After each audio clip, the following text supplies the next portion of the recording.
Berlyno siena. Ji beveik 30 metų dalijo šalį, atskyrė šeimas ir sugriovė gyvenimus. Mėginti per ją prasiveržti reiškia rizikuoti žūti. Niekas neketina pastatyti sienos. Tačiau prieš jos slapta suplanuota statyba ir staigia griūtį buvo įvykių atrodžiusių lyg atgalinis laiko skaičiavimas per įtemptas varžybas. Atėjo laikas, kad šioje šalyje kažkas pasikeistų. Daugybė asmeninių prisiminimų, dienoraščių įrašų ir laiškų atskleidžia Vokietijos susiskaldimo tikrai mastą.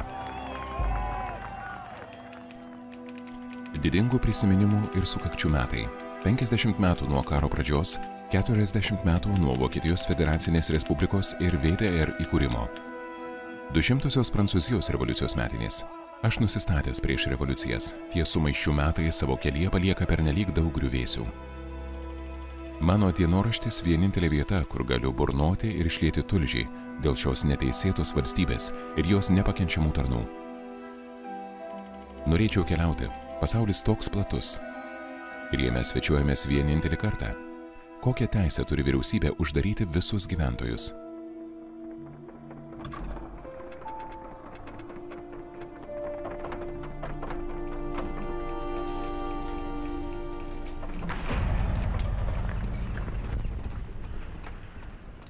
Berlyno siena labai greitai virto praeities atgyvena. Praėjus vos kelioms dienoms po jos griūties 1989 lapkritį 155 km gelžbetonio virto niekuo kita, o kasykla suvenyrų medžiotojams. Norit pirkti? Kas nori pirkti? Tik 5 markės. Geras gabalas, ar ne? Gerai, 8 markės. 5 markės. Čia daug spalvų, o jo gabalas nulptas nuo rūsio. Eik savo mulkiai. 5 markės. Berlyno siena visame pasaulyje simbolizavo šaltąjį karą, supervalstybių blokų konfrontaciją. Tam tikrą prasme, ji taip pat simbolizavo Europą, padalytą Europą. Taigi neabejotina, kad sienos griūtis yra įsimintinas simbolis, suteikia žmonėms vaizdinių, su kuriais jie galėjo tapatintis, kai visi šaukė valio.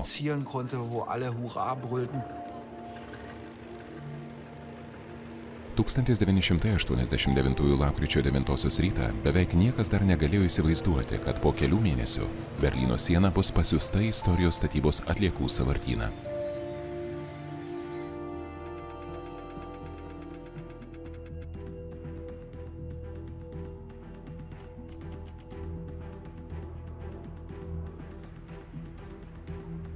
Likus lygiai metams iki sienos griūties, šaltojo karo mąstysena tebebuvo įsitvirtinusi tiek vakaruose, tiek rytuose. Berlyno siena virto kasdienio gyvenimo dalimi. Vakarų Berlyno gyventojai buvo įpratę išvykti iš miesto eismo koridoriais per VDR teritoriją. Sveiki, kur važiuojate į Hamburgą? Gerai, iki. Vakarai patylomis susitaikė su VDR, drauge ir su Berlyno siena. Nė viena pusė nesvarstė suvienytos Vokietijos privalumų.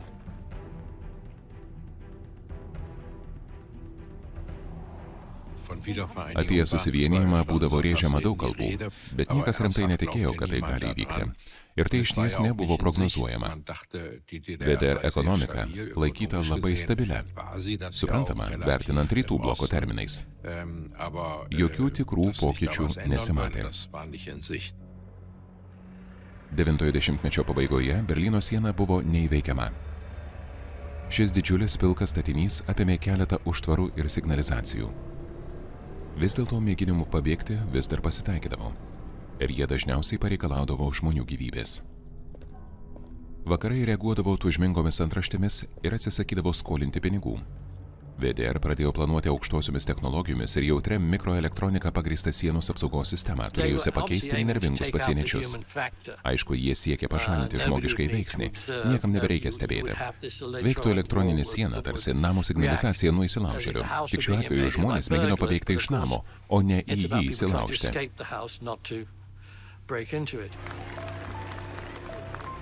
9-ojo dešimtmečio pabaigoje vieningosios socialistų partijos režimas uoliai tebesistengė išlaikyti VDR sėkmės regimybę. Ši mažytė šalis netgi mėgino įtikinti vakarus esanti tarp pasaulyje pirmaujančių išvystytos pramonės valstybių. Blogiausia, kad jie iš tikrųjų tikėjo suprantantys žmonės ir juos palaikantys, kad žmonės juos myli ir gerbia. Tai buvo bėda.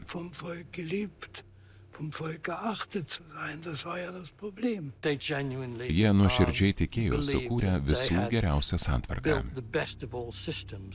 Esą ši santvarka, net jei ir nebuvo tobula, buvo vienintelė galinti pasiekti tobulybę. Manau, jie galvojo būtent taip. Vis dėlto sistema buvo nelanksti ir sustabarėjusi. Ji buvo užstrigusi. Nemanau, kad tai įžvelgė senieji lyderiai. Jie viso to nematė. Fotografas Dietmaras Rymanas įamžino jo šalyje tvyrojusi sąstingio pojūtį. Jam atrodė, kad gyvenimas VDR neturi perspektyvų. 86 sausį jis kartu su savo šeima pateikė prašymą leisti visam laikui persikelti į Vokietijos federacinę respubliką.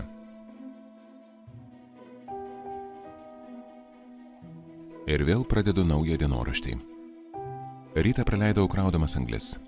Karučiu suvežiau 2 tonas 200 kg, mūsų metinė norma, iš gatvės į sodą, o paskui kastuvu žėriau jas į rūsį.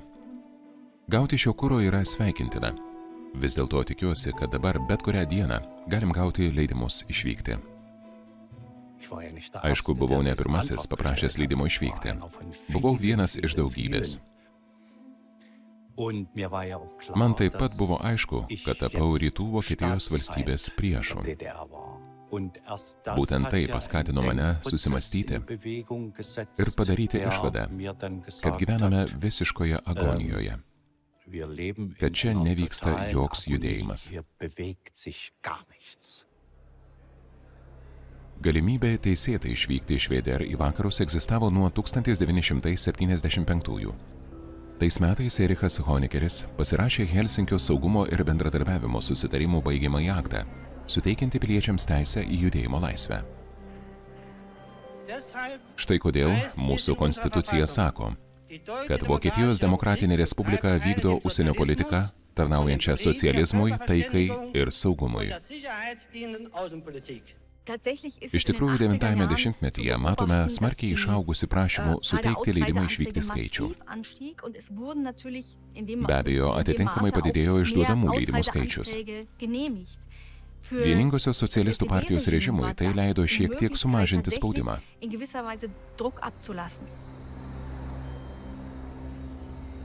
Sienos perėję Berlyno Friedricho gatvės stotyje tapo viena žinomiausių persikėlėlių išvykimo vietų.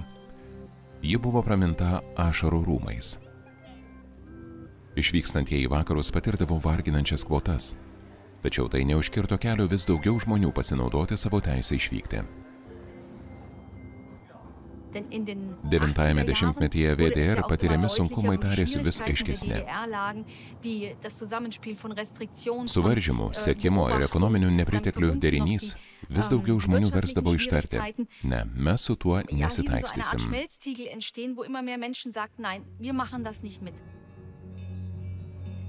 Vis dėlto tikroji grėsmė VDR valdžios struktūrai kilo ne iš vidaus, o iš Maskvos. 85-aisiais Michailas Gorbačiovas buvo išrinktas Sovietų komunistų partijos generaliniu sekretoriumi. Jis buvo nusiteikęs pertvarkyti komunistinę sistemą. Nusenusių lyderių valdymas Sovietų Sąjungoje baigėsi išrinkus Gorbačiovą. Jis priklausė daug jaunesnį kartą ir atnešė pokyčių į santvarką, kuri pati žinojo turinti keistis. Jo pagrindiniai principai buvo glasnost, viešumas ir perestroika, pertvarka. Gorbačiovas ketino imtis didelio masto socialinių reformų. Jis taip pat pripažino, kad komunistų pasirinktas kelias tapo išties labai akmenuotas. Mažoji sesė VDR jautėsi išduota ir Maskvos kurso pokyčius sutiko su reakcinga panika.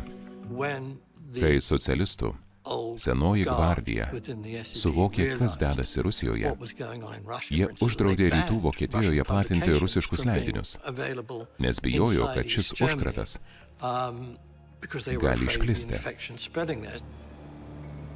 Keičiantis politiniai atmosferai, sovietų periodinė spauda, išversta į vokiečių kalbą pasiekdavusi VDR, buvo griežtai cenzūruojama.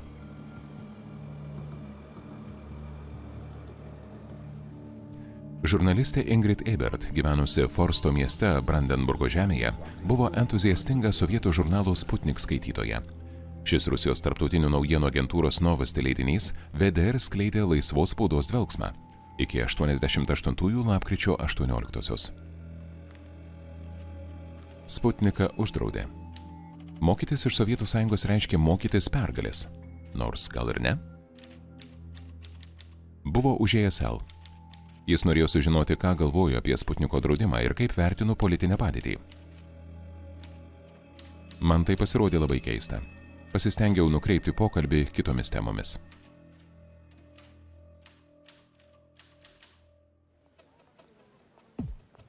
Brandenburgo vartai. Unikalus, įsimintinas Vokietijos ir Berlyno miesto padalijimo simbolis. Maskvoje prie vairo stojus Gorbačiovui, vakarų valstybės vylėsi, kad atėjo laikas iškelti klausimą dėl Berlyno sienos. Vis dėlto, kai 87 birželio 12 Jungtinių valstijų prezidentas Ronaldas Reiganas pabrėžtinai pasirinko Brandenburgo vartus kaip sceną savo kurstančiai kalbai, nukreiptai prieš Maskvą, vakarų politikai nebuvo sužavėti. Generalinį sekretoriau Gorbačiovai, jeigu siekiate taikos, jeigu siekiate klestėjimo Sovietų Sąjungai ir Rytų Europai, jeigu siekite liberalizavimo, atvykite prie šių vartų. Pone Gorbačiovai, atidarykite šiuos vartus. Pone Gorbačiovai, nugriaukite šią sieną.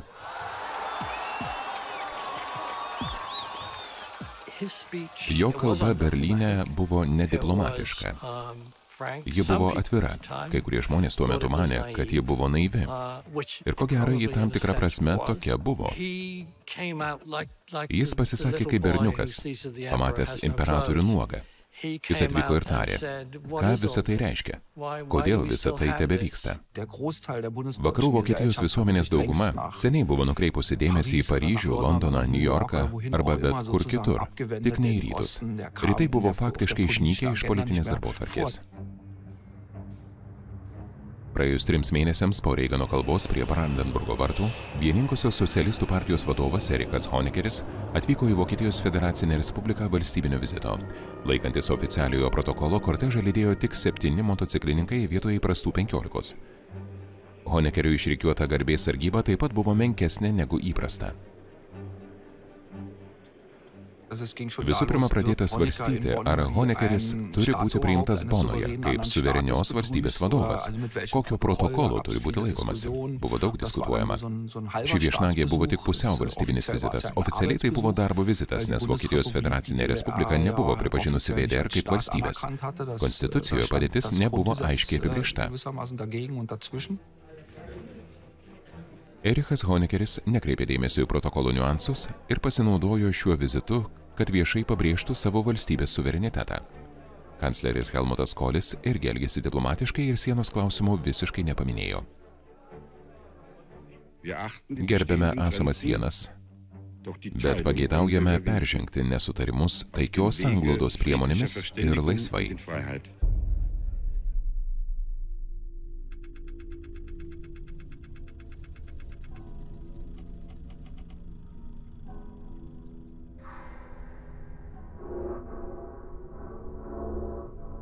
Tūkstantis 1989-aisiais vienas jaunas rytų berlynietis nutarė išbandyti, ko verti socialistų režimo pareiškimai.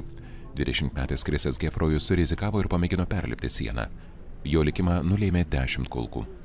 Chrisas Gefrojus tapo paskutiniu iš žuvusiųjų prie Berlyno sienos.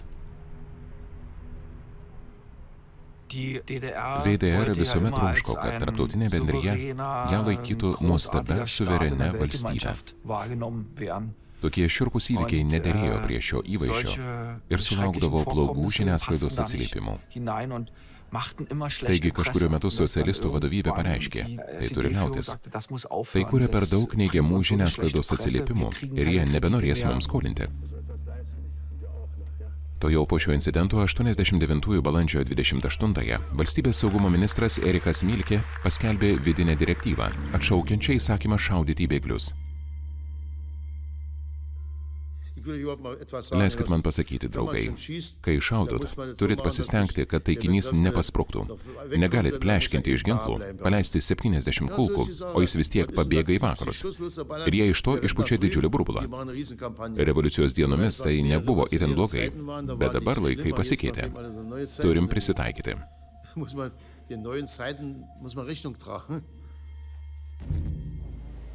Kaip bebūtų, atrodė, kad siena stovės amžinai.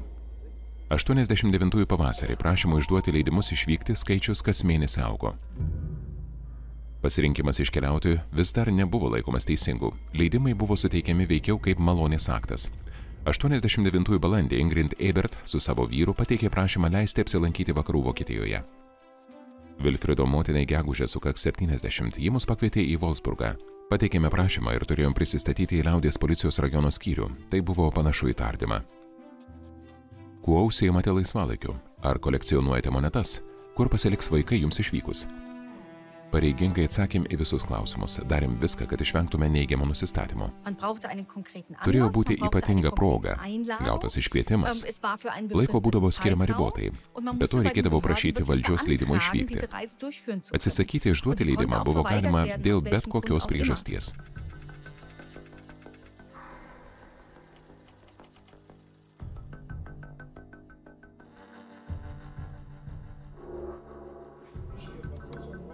89 pavasarį Berlyno sienos likimas buvo nuspręstas už 100 kilometrų. Gegužės 2 vienas Vengrijos generolas per spaudos konferenciją paskelbė, kad pasienio įtvirtinimai tarp Vengrijos ir Austrijos bus išardyti. Pasekmės buvo įspūdingos. Tuomet patikėjau, kad padėtis iš tiesų pradeda keistis. VDR nebėra didžiulis kalėjimas, kokia jį visuomet buvo. Dabar jie priversti išleisti žmonės. Rašytojas Valteris Kempovskis buvo kalinamas 6 metus, kol 56-aisiais pabėgo į vakarus. 89 gegužę jis buvo priblokštas, stebėdamas įvykius Vengrijoje. Vaizdai iš Vengrijos, kur ardomos pasienio tvoros. 6 fotonaujienų žurnalistai filmavo vengrų karius be jokių emocijų karpančius spygliuotas vielas. Mums buvo pasakyta, kad tie patys kariai anksčiau paprastai saugodavo sienas. Sensacingos naujienos apie geležinėje uždangoje atsivėrusią spragą rytų Vokietijoje buvo tiesiog ignoruojamos. Tuo metu šalies žinių laidose buvo rodoma vieningosios socialistų partijos vadovybė, besimėgaujanti šlove per gegužės 1 iškilmes. Dietmaras Rymanas nujautė, kad ši gegužės 1 šventė VDR bus paskutinė. Taigi jis pasiėmė fotoaparatą ir išėjo fotografuoti puošmenų. Buvo naudinga perteikti paskutinę sukoncentruotą patirtį, kokia didelė VDR visuomenės dalis buvo nemaloniai ištikima savo lyderiams. Tai man dar kartą patvirtino, kad šalyje gyvuojanti visuomenės santvarka dar labai ilgai nesikeis.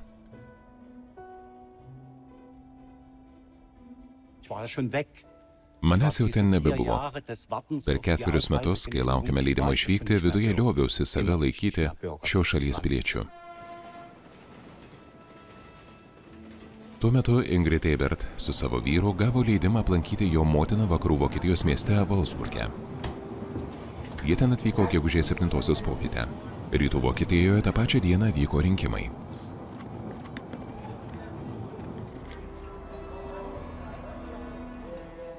Vakarai susirinkdavom prie televizoriaus, nekantriai laukdami rinkimų rezultatų ir lažindamiesi. Tuomet paskelbė rezultatus 98,85% visų galiojančių balsų už nusistovėjusią darną, stiprų socializmą ir garantuotą taiką. Kas iš ko juokiasi?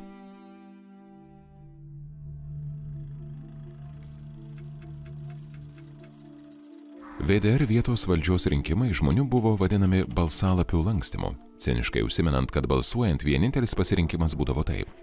Oficialūs rezultatai visuomet būdavo arti 100% už reikiamą pasirinkimą. Vis dėlto 89 gegužę pirmą kartą viešumą iškilo komunistų rinkimų klastojimo faktas. Mažiausiai 7% rinkėjų iš tikrųjų savo balsalapiuose drąsiai pažymėjo ne. Nepasitikėjimas valstybe jau buvo visuotinai išplitęs. Įrodymai apie rinkimų klastojimą sulaukė didelio atgarsio tarp uoliausių santvarkos šalininkų ir pačioje partijoje. Jie buvo išties sukrėsti. Jie neginčijo pačios balsavimo sistemos, bet kalbėjo, viešpatie, negi būtų baisu pripažinti, kad 15 ar galbūt 20% visuomenės nusistatė prieš sistemą. Juk vis tiek palaikymo mastas būtų didžiulis.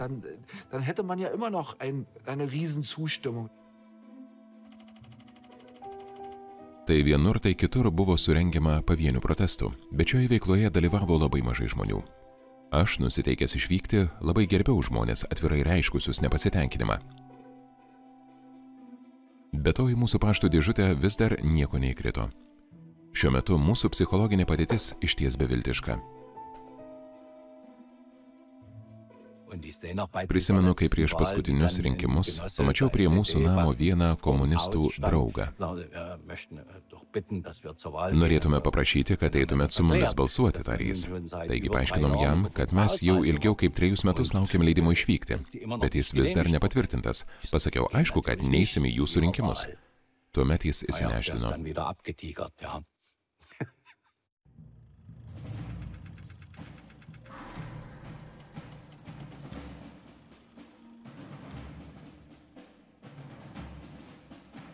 Birželio pradžioje, už daugiau kaip 7000 kilometrų nuo Berlyno, susikaupusi įtampa peraugo į žiauriausias masinės žudynes, kokių komunistinis režimas jau ilgą laiką nevykdė. Kinijos kariai paleido ugnį į studentus surengusius demonstraciją Pekino Tiananmenio aikštėje. Tik praėjus 4 dienoms po šių kruvinų įvykių, pareikalavusių 1000 aukų, VDR vyriausybė galiausiai paskelbė pareiškimą. Liaudies rūmų deputatai daro išvadą, kad esant dabartiniai padėčiai, Kinijos liaudies Respublikos partijai ir šalies vadovybei rasti vidaus problemų politinį sprendinį sutrukdė audringos, kruvinos riaušės, pakurstytos antikonstitucinių elementų.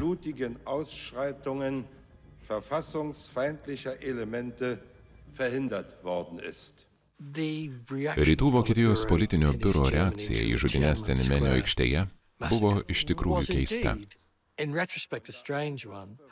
Manau, tarp režimo narių, ypač kariuomenėje ir slaptosios policijos aparate, buvo žmonių, pajėgių padaryti tą patį. Tai galėjo atrodyti kaip grasinimas.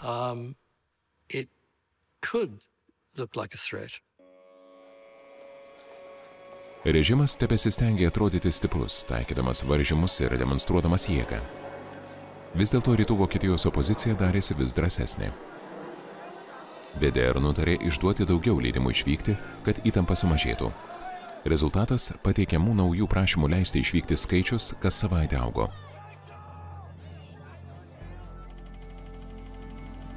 Daug metų svarsčiusi O šeima dabar irgi nori išvykti iš VDR. Vis dėlto dar neaišku, ką jie nuspręs. Galimi pasirinkimai teikti prašymą, kad leistų išvykti arba pabėgti. Išvykimo virusas VDR išplito iki epidemijos masto.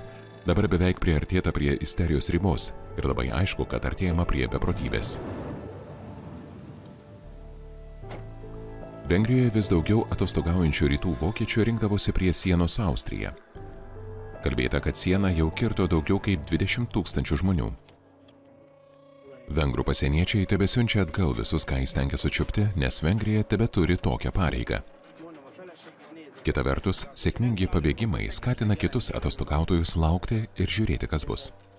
VDR režimas į šiuos įvykius reagavo atkaklia tyla. Kasdien šimtai palieka šalį. Labiausiai kelia nerimą tai, kad atsakas yra tyla. Mūsų žinių pranešimuose pasaulis tebevaizduojamas idiliškas, laikraščių puslapiai trykšta sėkmės istorijomis. Kiek dar laiko jie šluos šiukšles po kilimu? Kur žmonių esančių vyriausybėje akys? Kur jų ausys? Galima sakyti, tai yra vadovėlinis pavyzdys, kas dėjosi tą vasarą. Vadinamasis demokratinis centralizmas, komunistų suplanuotas klestėjimo laikais, dabar atsigrėžė prieš juos. Honeckeris labai sunkiai sirgo, buvo neveiksnus. Jo parankiniai buvo politiškai neįgalūs, jiems stigo ryžto ir drąsos kažką nuspręsti.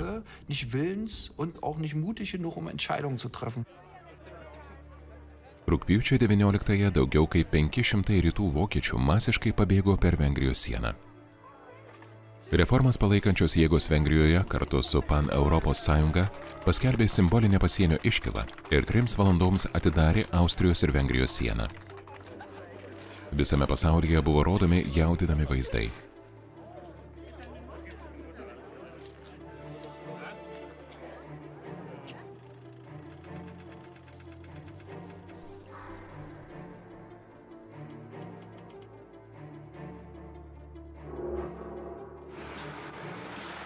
Žinios iš Vengrijos padrąsino VDR žmones. 89 rugsėjo 4-ąją Leipcige buvo surinkta pirmoji iš būsimų pirmadienio demonstracijų. Leipcigo fotografas Martinas Naumanas išvyko į miesto centrą pasiėmęs fotoaparatą. Jis ten vyko ne darbo reikalais, bet žinojo stebis, kaip kuriama istorija.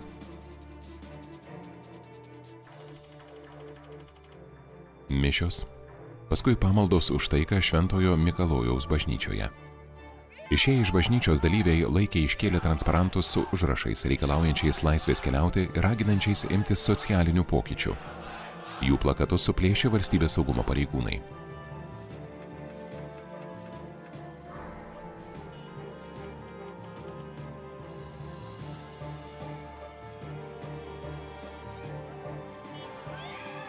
Praėjus kelioms dienoms Vengrijoje narvo durys buvo galutinai atvertos. Vengrų vyriausybė nutarė leisti VDR piliečiams išvykti į vakarus, nepasitarusi nei su Maskva, nei su Rytų Berlynu. Man skauda pilvą. Tai signalas, kad tokia padėtis negali ilgai tęstis. Norėjau atsigulti, užmerkti akis ir užsikimšti ausis. Arba šaukti, viską garsiai išrėkti. Galbūt išvykti? Viską pradėti iš naujo? Ar būtų geriau pabėgti? Ar pabėgimas vienintelė išeitis? Imkite, jei norit. Žmonės taiga suvokė, taip, siena galbūt tebėra grėsminga. Tebešaudoma į žmonės, mėginančius ją perlipti. Taigi, kam mėginti perlipti sieną? Kam vargintis, mėginant gauti padirbtus dokumentus? Kam vargintis, teikiant oficialų prašymą leisti išvykti iš šalies? Galima tiesiog nuvažiuoti į Vengriją, pereiti sieną į Austriją, o iš ten keliauti į bet kurią pasaulio vietą. Ditmarui Rymanui leidimas išvykti buvo išduotas rugsėjį. Ilgai laukęs, jis pardavė namą ir kartu su šeima viską paliko. Po pietų nuėjome atsisveikinti su mama. Rytoj kirsime abiejų Vokietijų sieną. Pereisime Berlyno sieną. Atsisveikinti su Ransdorfu, su mūsų namu, labai sunku. Ten stovėję pasieniečiai pasakė, štai ir Uziai, pagal žodį Übersiedler, migrantai. Šio termino dar niekada nebuvau girdėjęs. Jiems irgi atrodė, kad visa tai gyvos amžinai. Buvo gana žeminama.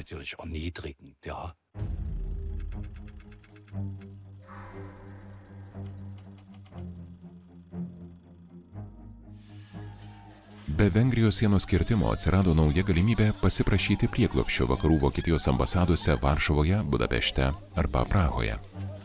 Ambasados greitai buvo perpildytos. Prahoje tūkstančiai žmonių įsikūrė ambasados sode ir pastato koridoriuose. Kitaip negu Vengrijos vyriausybė, čekai vengė priimti sprendimus nepaisydami VDR. Taigi vakarų Vokietijos valstybės sekretorius Hansas Dietrichas Genčeris susiderėjo dėl sprendimo. Atvykome informuoti jūsų, kad šiandien jūsų išvykimas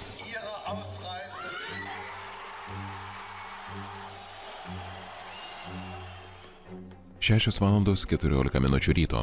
Akys ir burna sulipusios nuo verksmo. Praeitą vakarą rytų vokiečiams buvo leista išvykti iš Prahos į vakarus maždaug 7,000 žmonių. Tai buvo sukrečiama. Tekėjo ašaros. Didžiulė sumaištis. Kas prieš kelis mėnesius buvo neįsivaizduojama, vyksta dabar. Buvo aišku, kad tai negali ilgai tęstis. VDR negalėjo to leisti, nes kiekvieną vakarą televizijos skelbiami naujausi skaičiai buvo skaudus smūgis rytų Vokietijai ir kurstė vidaus neramumus. Taigi jis nutarė leisti žmonėms išvykti, bet paskelbė beprotišką sumanymą siųsti traukinius per Dresdeną, kitaip tariant, atgal per VDR. Be abejo, tai buvo absurdas. Spalio 1 vakarą užrakinti traukiniai tebevažiavo į Hofą, esantį vakarų Vokietijoje, kitapus Čekijos sienos. Tačiau VDR pareikalavo, kad traukiniai būtų nukreipti per rytų Vokietiją ir būtų sudarytas įspūdis, kad režimas suteikė jiems teisę išvykti. Pakeliui buvo atimti keleivių tapatybės dokumentai. Kai kurie žmonės mėgino iššokti iš važiuojančių traukinių. Praėjus vos 4 dienoms kitas prieglobsčio ieškotojų pilnas traukinys iš Prahos ambasados atpuškavo į VDR, o įtampa šalyje smarkiai išaugo. Policija atitvėrė Dresdeno pagrindinę stotį, kad neleistų žmonėms įlipti į ten laukusį traukinį. Vis dėlto žmonės prasiveržė į stotį. Ta vakarą partijos regioninio skyriaus viršininkas Hansas Modrovas paprašė Berlyno pagalbos. Tai įvyko tuo pačiu metu, kai Berlyne kariuomenės generolas atvyko į spalio 7-osios parado repeticiją.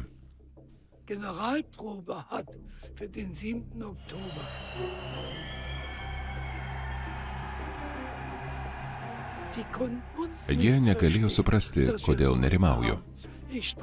Ginčiausi su Otu Arntu ir pasakiau, o tai leis traukiniams važiuoti į Valzaseną per Hebą. Jis atsakė, Hansai, sprendimas nuleistas iš viršaus. Mudu abu privalome imtis veiksmų, kad išvengtume nelaimės. Mums nieko nėra palikta spręsti patiems.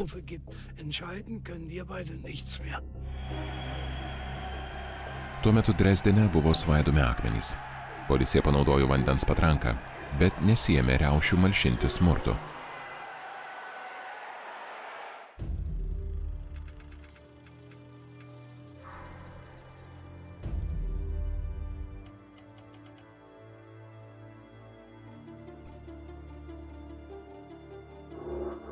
Tuo metu Berlyne šalies lyderiai buvo užsiėmę pasiruošimais dideliai šventei. VDR mini savo 40-metį. Nors pastarosiomis savaitėmis ir mėnesiais išvyko 10 000 žmonių, Honeckeris organizavo jaunimo eitynes, kad pademonstruotų tvirtą įsipareigojimą. Praeitą naktį Berlyne buvo žygiuojama su deglais, visiška saviapgaulė. Iškilmių proga Gorbačiovas irgi atvyko į rytų Berlyną. Jis buvo džiaugsmingai sveikinamas tarsi popmuzikos žvaigždė. Vasarą šis sovietų reformatorius atšaukė 69-ųjų Brežnevo doktriną. Visos Varšuvos sutarties šalys nuo šiol galėjo laisvai rinkti savo kelią. Ar manote, kad dabartinė VDR padėtis pavojinga? Manau, kad pavojai tyko tik tų, kas nereaguoja į gyvenimą.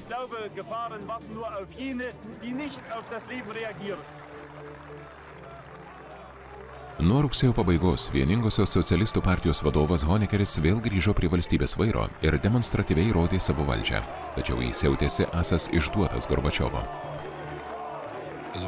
Jeigu būtume turėję galimybę iš arti stebėti tą delegaciją, būtumėte iškart supratę, kad jie nebeturi ką vieni kitiems pasakyti. VDR su Honeckeriu ir Gorbačiovas. Vis dėlto tokie dalykai leido aiškiai pamatyti, kokios ten nuotaikos ir padėtis.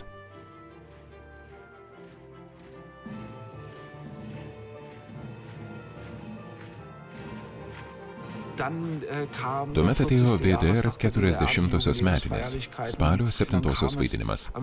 Ir būtent spalio 7-ąją, kai stebėjo visas pasaulis ir tarptautinė žiniasklaida, rytų Berlyne kilo neramumai, protestai, demonstracijos.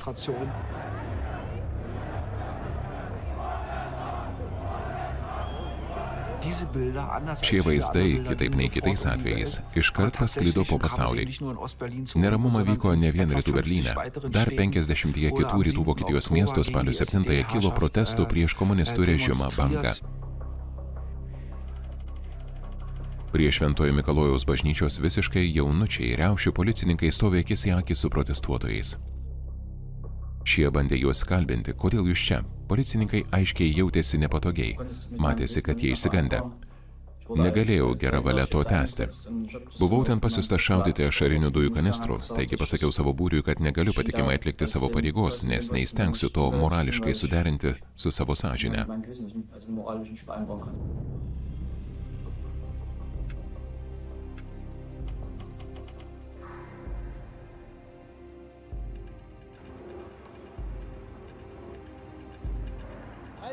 Veiksmams pasirengt. Ta rugsėjo 9 rytą, pirmadienį, mums labai aiškiai pasakė, kad demonstrantai neturi jokių galimybių. Šiandien turim pakankamai pajėgų ir technikos. Šiandien užbaigsim visą šį farsą. Spalio 9-ąją, po pirmadienio taikos pamaldų, 70 000 žmonių išėjo į Leipcigo gatves. Erichas Mielkė paskelbė kovinę parengtį. Kariuomenė pasiruošė imtis veiksmų. Padėtis Leipcige buvo labai įtempta, nes režimas norėjo nutraukti visas šias demonstracijas.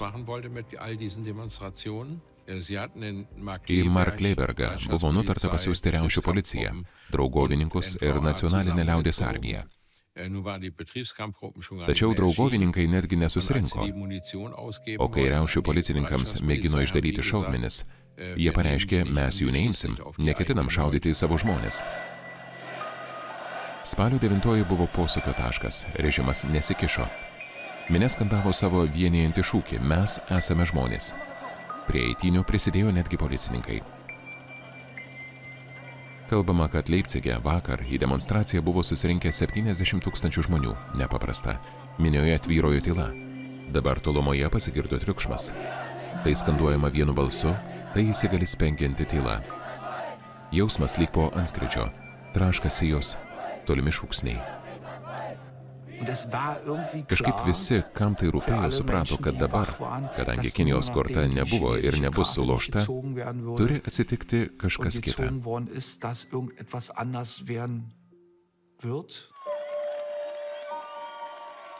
Vėlesnėmis dienomis žmonės visoje rytų Vokietijoje juto, kaip jų baimės sklaidosi. Tūkstančiai išėjo gatves, garsiai reikalaudami laisvės, teisės į apsisprendimą ir už socialistų lyderių atsistatydinimą. Pokyčių pagreitis buvo nebesustabdomas.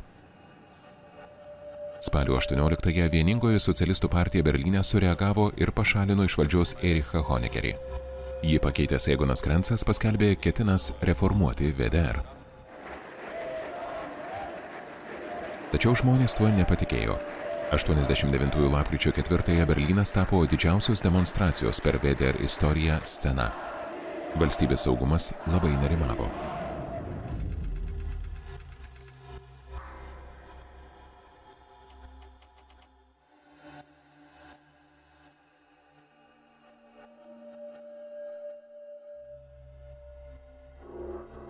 Paskubom parengtas kelionių į užsienį įstatymas padidino gyventojų nepasitenkinimą. Žmonės nebeketino leisti, kad su jais būtų elgiamasi globėjiškai. Dar niekada nebuvau mačiusi vaizdų, kokius mačiau šiandien per VDR žinių laidas. Berlyne stovėjo 500 000 žmonių. Troško būti ten, tapti to dalimi. Dabar svarbu nebe reformos. Visų kartojama žodis revoliucija. Kiekvienas revoliucinis judėjimas taip pat išlaisvina kalbą. Dabar žmonės reikalavo, kad būtų pašalintas Egonas Krentzas. Socialistų strategija apsimesti mielais ir pūkuotais neišdegė. Lapkričio 4-ąją Berlyne buvo nušvilptas centro komiteto sekretorius Günteris Schabowskis. Mieli berlyniečiai, visi iki vieno.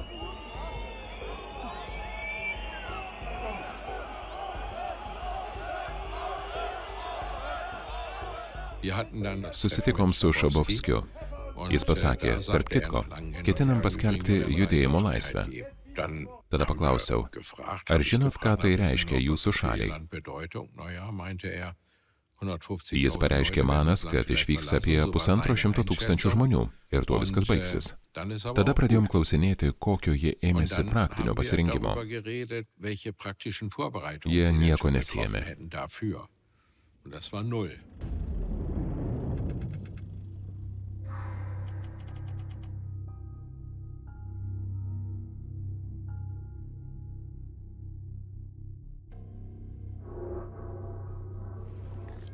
89 lapkričio 9 rytas Berlyne atrodė kaip ir bet kuri kita diena. Iš vakarų pusės prie sienos įvyko nedidelių provokacijų. Turistai kopė į apžvalgos bokštus pasidairyti po rytinę miesto dalį. VDR buvo rengiamasi tarptautiniai spaudos konferencijai. Günteris Šabovskis mėgino atsakyti žurnalistų klausimus apie naują kelionių įstatymą, bet jis dar nebuvo skaitęs atnaujinto projekto. Ir kada jis įsigalios? Na, kiek žinau, iš karto, netidėliojant. Tuomet buvo užduotas antras klausimas. Taip, iš karto, netidėliojant. Jis nesuvokė, kokį procesą paleido. Priešingų atveju, jis tą vakarą tiesiog nebūtų grįžęs namo. Tik tenai, Vandlice, jis sužinojo, kad dėl jo veiksmų siena buvo atidaryta.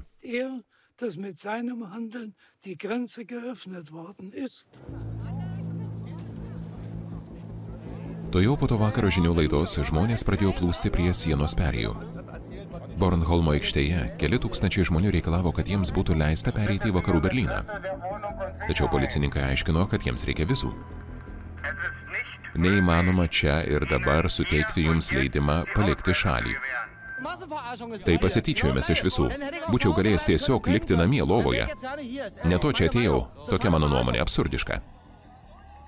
Pasak patikros posto viršininko, pulkininko leitenanto Jėgerio, ten buvo susirinkę mažiausiai 10 000 žmonių.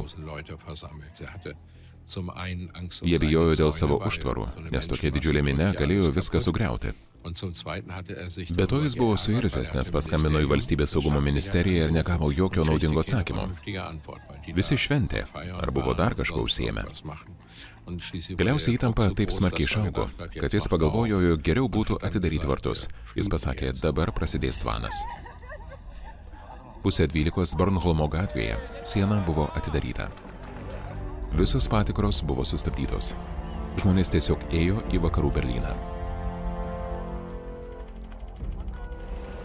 10 minučių po pirmos transliacija buvo nutraukta dėl nepaprastų įvykių. Atrodė lyg Orsono Velso filme, stulbinama, neįtikėtina. Stebėjom susivienimą. Liaudies policijos nariams buvo dalijamos gėlės, žmonės su jais fotografavosi, jokių pasų, jokių asmens dokumentų, galėjai tiesiog pereiti.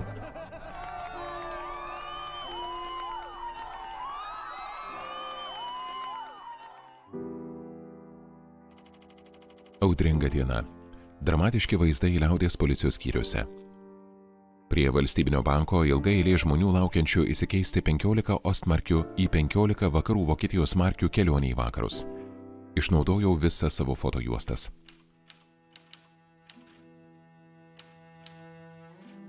Apie vidurdienį Tobijasas grįžo namo iš mokyklos. Parbėgo labai susijaudinęs 9-metis berniukas. Namie išdidžiai padėjo ant stalo komiksų knygelę.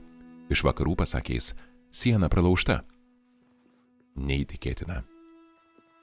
Ta rytą niekas nenumatė, kad jau vakare sienos nebeliks, nors daugelis dabar sako priešingai.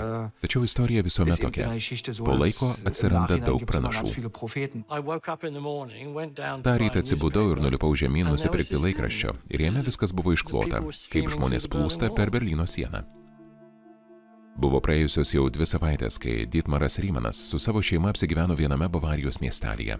Jis fotografavo vakarus ir vėl jautėsi pakibęs nežinioje, sukrėstas įvykių savo buvusioje tėvynėje. Jis žvelgė negalėdamas patikėti. Berlyne žmonės tebešoka ant sienos, tarsi būtų apgirtę nuo džiaugsmo. Brandenburgo vartai vėl bus atidaryti. Lapkričio 10-ąją vadinamieji sienos geniai jau skaldė betono gabalus nuo nebejotinai žinomiausių Vokietijos architektūros statinio ir pardavinėjo juos kaip suvenyrus turistams. Na, o mes sėdime šiame užkampyje, jaučiuosi apgailėtinai. 1990-ųjų pavasarį spalvingiausios Berlyno sienos dalys buvo parduotos Monte Carlo aukcione, kiekviena vidutiniškai po $12,000.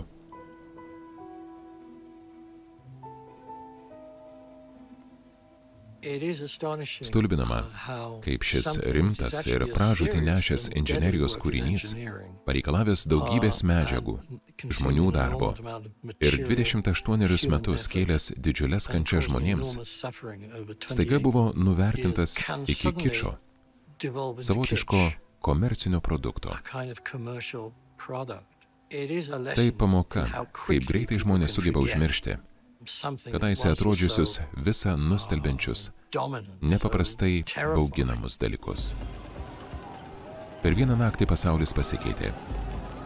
Kai 1989 gruodį buvo atidaryti Brandenburgo vartai, tai tebuvo simbolinis įvykis. Praėjus kiek daugiau nei metams, Vokietija vėl buvo suvienyta.